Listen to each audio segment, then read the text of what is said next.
What's up guys, welcome back to my channel. If you're new to my channel, welcome to my channel. My name is Toni Bryanne, and in today's video we are going to be discussing why black and white women will never relate. And this has to do with why a lot of white women may not understand why a lot of black women primarily do not identify with the feminist movement, because it was never really for black women, if we're being honest. So I broke this video down in a few parts, starting from history and ending off in today's news. So without further ado, let's get straight into this video. So my main issue is that the perception, at least publicly, when it comes to the women's rights movement, they fail to realize the racial disparities that happen when it comes to black and white campaigners. There are clear and significant differences that affect black women in different ways than white women. So while white women just face disparities that has to do with gender, black women face disparities that come with gender and their race. And as a result of this, black women face a higher level of sexism.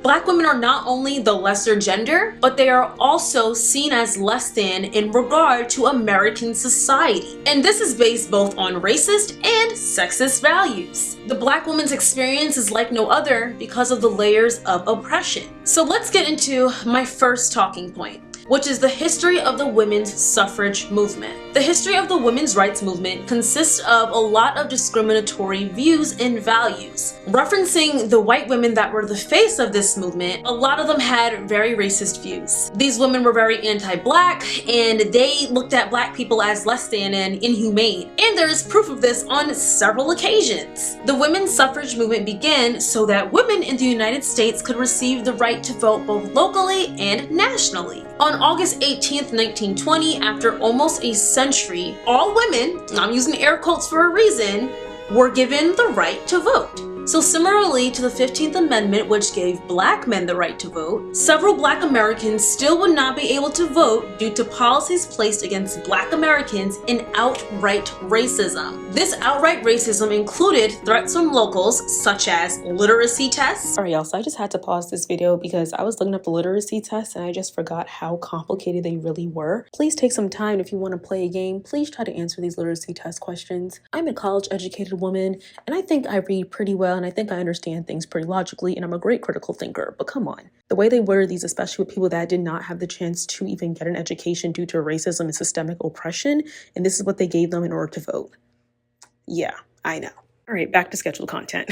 Poll taxes, grandfather clauses, and of course, as we all know in history, and even today still unfortunately, violence and lynching. I also like to mention that this was not just held against black people. The right to vote was also not fully available for Asian American immigrants who did not receive the right to vote until 1943. And even Native Americans who were here before on this soil before the United States became the United States, they were not considered citizens until 1924, regardless of sex. So there definitely was a lot to unpack here. Let's get into my next point, and I kind of spoke about this a little bit earlier. This has to do with the women who were publicly the face of the women's suffrage movement. So the prominent faces of the women's rights movement, though there were many black activists as well, but that's besides the point, were white women. Two of those women were Elizabeth Cady Stanton and Susan B. Anthony. Both of these women were at one point a part of the American Equal Rights Association alongside Frederick Douglass and other activists back in 1866. The purpose of the organization was to form voting rights for both women and African Americans. However, the AERA broke up after 3 years due to heated disagreements over whether to support the 15th Amendment, which, as I stated previously, allowed black men the right to vote. Frederick Douglass argued at a significant convention in May 1869 that the AERA should support the 15th Amendment while he was still fighting for women's rights. And let me tell y'all what this woman did, okay? Miss Elizabeth Cady Stanton not only disagreed, but she also delivered a speech full of racial stereotypes about male immigrants and formerly enslaved men who would be given the right to vote by the amendment. Here is one quote from her speech. She said this in quote, "Think of Patrick and Sambo and Hans and young Tunk, who do not know the difference between a monarchy and a republic, who could not read the Declaration of Independence or Webster's spelling book,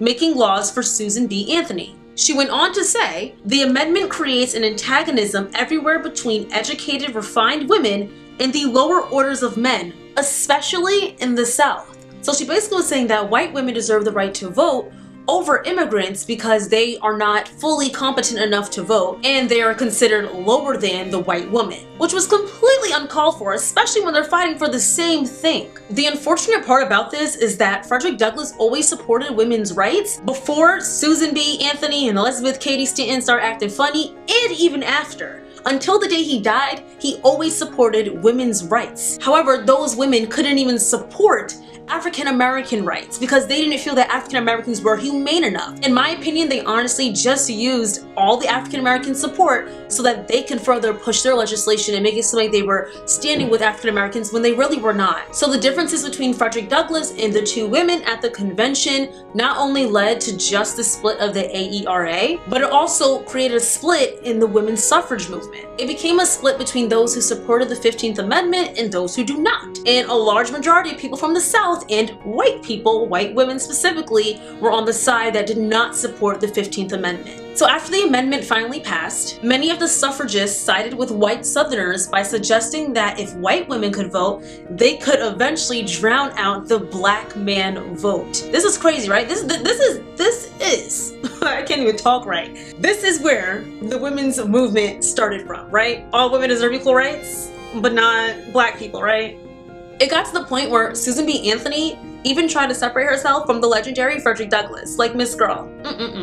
She advised him not to come on stage with white women because she thought it wouldn't be a good look for her in the movement. And this was in Atlanta of all ages, but at a different time in the 1890s. So both Susan B. Anthony and Elizabeth Cady Stanton died before the 19th Amendment passed, but despite the fact that their efforts were crucial in passing the bill, they did not emphasize making voting rights equal for all women. They primarily focused on white women because that's what mattered to them. Because of racial voting laws, many black women and Latina women from the South still could not vote in the 1920s, though it was considered legal. They were even ignored when they attempted to contact major leaders and organizations from the suffrage movement. No one ever got back to them and no one cared to move forward because they got what they wanted, the white women eligibility to vote. And though black women were heavily overlooked and not seen as human when it came to many officials in the women's suffrage movement, they still played a very prominent role in the movement. Women like Sojourner Truth, Mary Church Terrell, Nannie Helen Burroughs, Frances Ellen Watkins Harper, Ida B. Wells Barnett, Daisy Elizabeth Adams Lampkins, and Sarah Parker Remond were huge figures in this movement. I also want to take time to emphasize the Native American women that were very crucial in this movement as well. We have Maria Louise Baldwin, Zitkala Sa, and Suzette LaFlesche Tibbles. The Asian American women, Patsy Mink, Mabel Ping Hua Lee, Tai Luong Scholes, and Mary Tate. And of course, Latina women we cannot forget. We have Jovita Adar, Dolores Huerta, and Maria de Guadalupe Evangelina Lopez de Luther. I really hope I said all these names right because these women took a big step in helping with the women's suffrage movement, but they were never ever given the recognition that they deserve. This all goes to say we have to continue to see the difference in how we are treated. How our ancestors were treated still affects us to this day. Hence why I will never identify myself as someone that is a feminist. I'm not a feminist. I cannot relate. And I feel that some of the values that these feminists have, especially like white feminists, they are so minuscule compared to what